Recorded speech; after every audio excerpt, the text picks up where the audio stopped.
Bonjour Joanne, Bonjour, on est où ici exactement? on est dans la chic cafétéria de Radio-Canada. Je ne sais pas pourquoi je vous ai introduit, amené ici, parce qu'on est loin de la grande gastronomie. Ok, c'est pas l'image qu'on a de Radio-Canada, d'une grande maison. Non, et pourtant, on est comme probablement 90% des entreprises du Québec avec des cafétérias, avec des concessions. C'est pas un choix, c'est un choix qui est vaste, mais on parle pas nécessairement de qualité, on parle de quantité. Est-ce qu'on peut dire qu'il y a de la malbouffe Ah oui, il y a de la malbouffe, certainement qu'il y a de la malbouffe à Radio-Canada, sans problème. Par contre, on a un comptoir commensal, donc pour les végétariens, il y a quand même un éventail très large.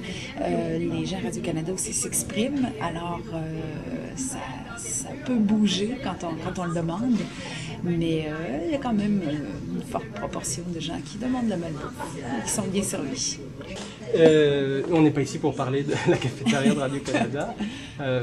Vous êtes une des co-animatrices de l'émission L'épicerie, c'est comme ça qu'on peut dire. Oui, tout à fait. Et pour les gens qui ne connaissent pas, il y en a peut-être en dehors du Québec ou même des gens au Québec qui ne connaissent peut-être pas l'émission L'épicerie. Qu'est-ce que vous diriez?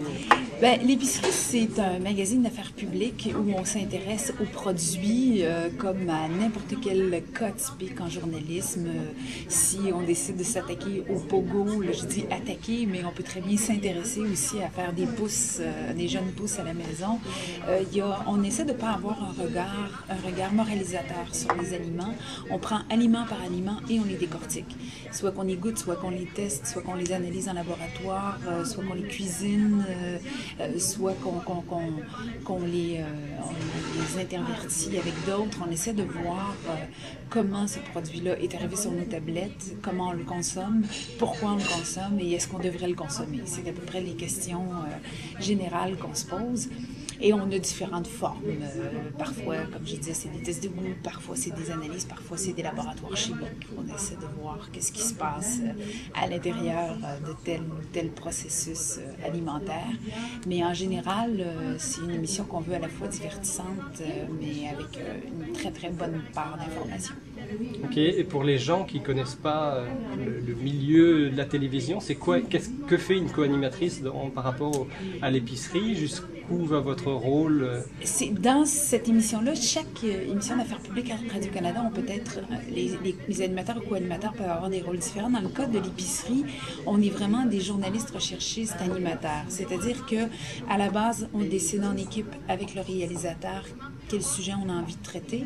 On fouille pour voir quel aspect on peut donner au reportage.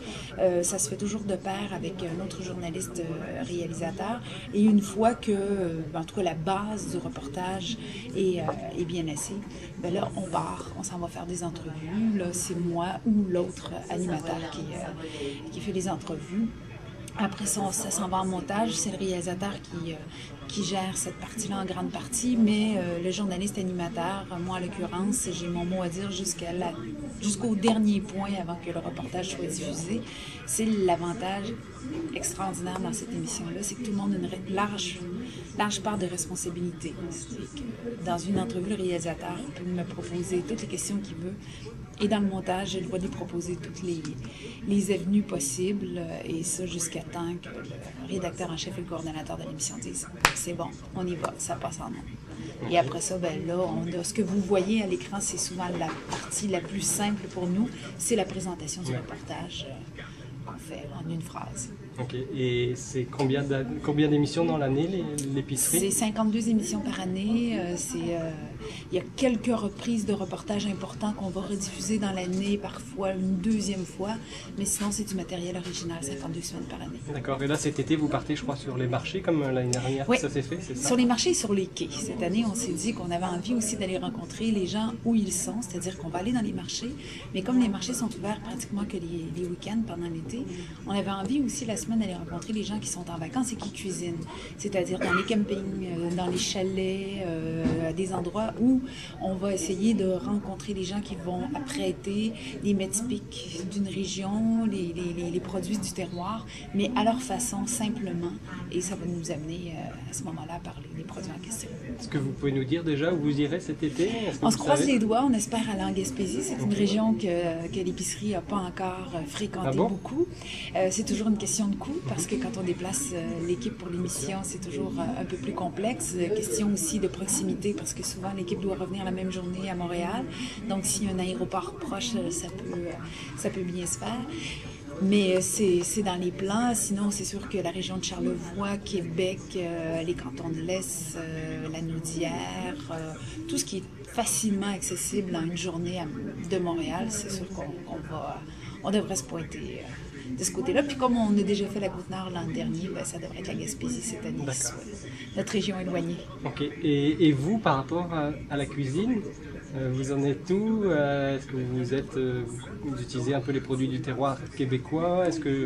Ben moi, j'ai toujours été sensibilisée.